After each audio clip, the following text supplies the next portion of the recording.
Hello everyone, welcome to my channel, Best Meal to Unclog Arteries. If you ask 10 people what the best heart-healthy diet is, you're going to get 10 different answers. Somebody would say, you gotta cut out carbohydrates, or you gotta do keto or carnivore. And another person may say, well, you have to avoid meat and go vegan. And then there's Mediterranean and DASH and paleo. But after more than 10 years of practicing medicine and helping my patients use food as medicine, what I found was the prescribing a diet oftentimes is not that helpful because many people, not everyone, but many cannot stick to a very restrictive plan. And none of those diets matter if you can't stay on them. So the way I see it, overall strategy following a nutrition plan that's only 70% good, but one that we can do for the rest of our lives is much better than something that's 100%, but we can only stick to it for 6 months. So the goal isn't to chase the next perfect diet, but to pick the most high-yield foods that keep showing up again and again across all studies and meta-analyses that have been done on heart disease, and make sure you incorporate them into your routine, whatever that routine may be. And as we go through these, I also want to go over foods that are sold as heart healthy, but you need to be careful with. And at the end of the video, I want to go over the best exercise and a good supplement that has really good evidence behind them to help you reverse plaques even faster. Now, plaque formation, before we go over the best foods, you have to understand how we get plaques in the first place. Because if you understand that process, you'll be able to tailor with more precision which high-yield foods you need to lean into. Because everyone's individual circumstances and risk are different, and what works for one person may not work for you. So arterial plaque buildup is not a simple process. It's not just high cholesterol, and it's not high sugars or high blood pressure or inflammation. Plaque forms with a perfect storm of endothelial damage, which is just injury to the thin layer of cells that lines the inner surface of blood vessels, and then LDL particles that contain ApoB slip through the vessel wall, and then inflammation oxidizes those particles. And that's what triggers your immune system to step in and try to repair the damage, but instead it just causes the plaque to grow even bigger. And the more oxidative stress in the environment, the more the cycle repeats itself.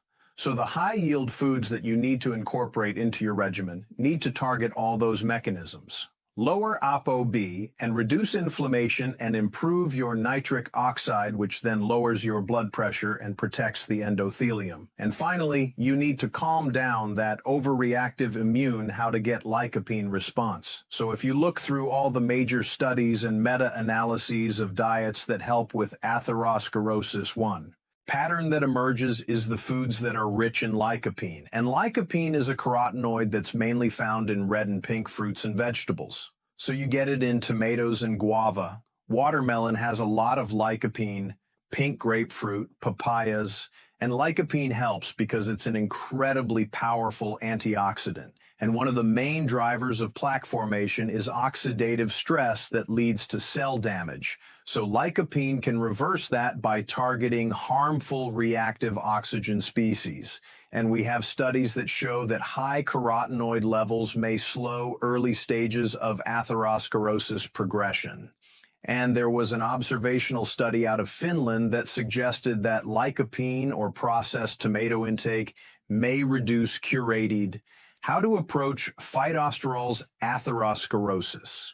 Now, another recurring theme that I see in all of these studies is phytosterols, which is just a natural plant compound that's found in nuts and seeds, especially flaxseed and sesame seeds.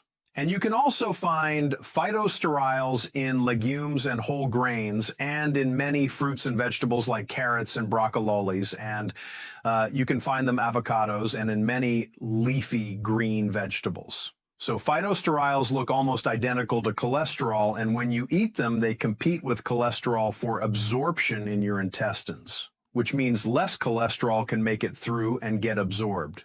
But that's not where the magic happens. Because when it comes to cholesterol in our blood, most of it does not come from cholesterol that we eat. It's the cholesterol that's produced internally by our liver. So how this whole process works is the liver senses a drop in absorbed cholesterol. And because your liver tries to maintain its own cholesterol balance and homeostasis, it starts pulling more LDL particles out of the bloodstream. So over time, you basically get less LDLs that carry ApoB moving through your arteries. And that's important because LDL, and more precisely ApoB, has been shown to cause heart disease. If you look at meta-analyses and if you look at the Mendelian randomization studies, it is one of the main drivers of atherosclerosis. It's not the only factor, but it's key in developing plaques. And we have several meta-analyses that show that eating more phytosterols can significantly reduce your LDL with an average reduction of about 14 milligars per deciliter. Okay, another flavonoid-rich foods, catechins food that is essential for plaque reversal are flavonoids, which are just natural compounds that are found in fruits like berries and apples and oranges. You can also find them in onions and leafy greens, and there's a lot of flavonoids in dark chocolate, so this is how they work. When plaque builds up in your blood vessels, it starts with LDL particles getting trapped and damaged in the inner lining of your blood vessels. And this LDL particle starts getting oxidized, which makes the whole area very sticky. So white blood cells called macrophages are drawn to that area, and they cause inflammation. And this whole process is what makes the plaque grow. So this is where flavonoids come in. They lower that adhesion molecule expression. Basically, they make arterial walls less sticky, so fewer cells can attach. And that in turn lowers inflammation, and it helps macrophages work in a calmer way.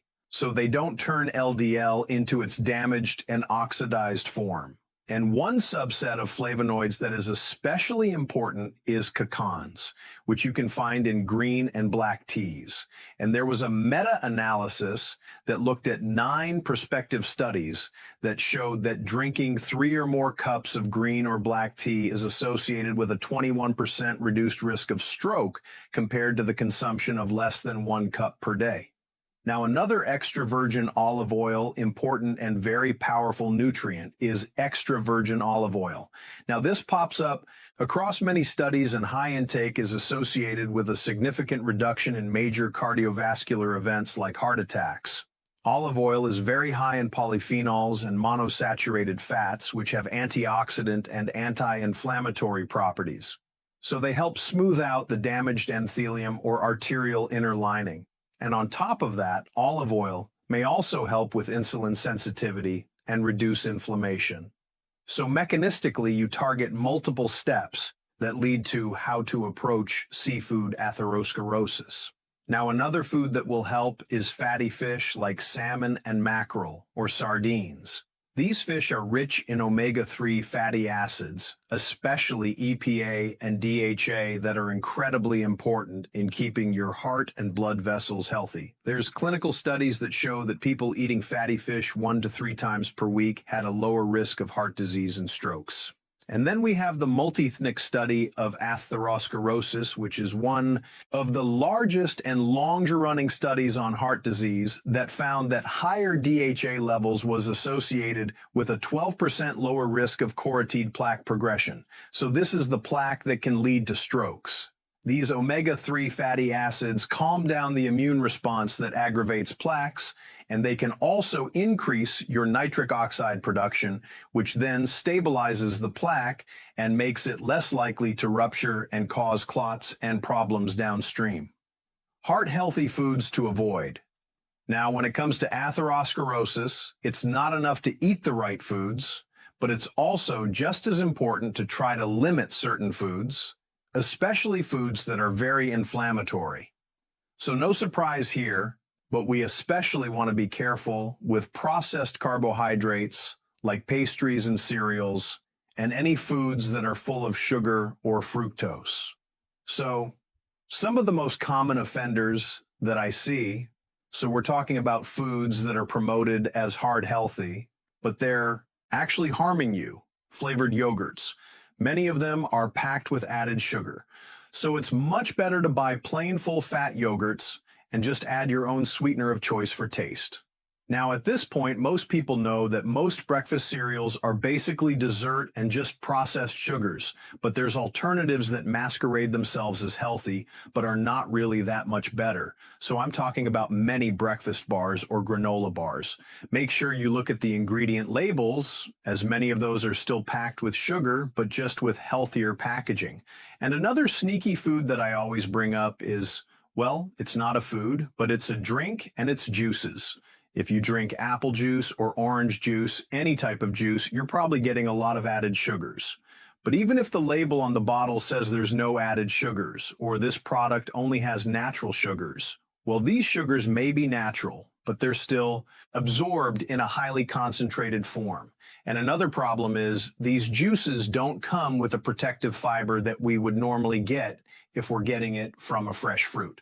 So as I mentioned before, fresh fruits are wonderful and they're heart healthy, but it's very easy to overconsume sugars and fructose in a fruit if you're getting it in liquid form.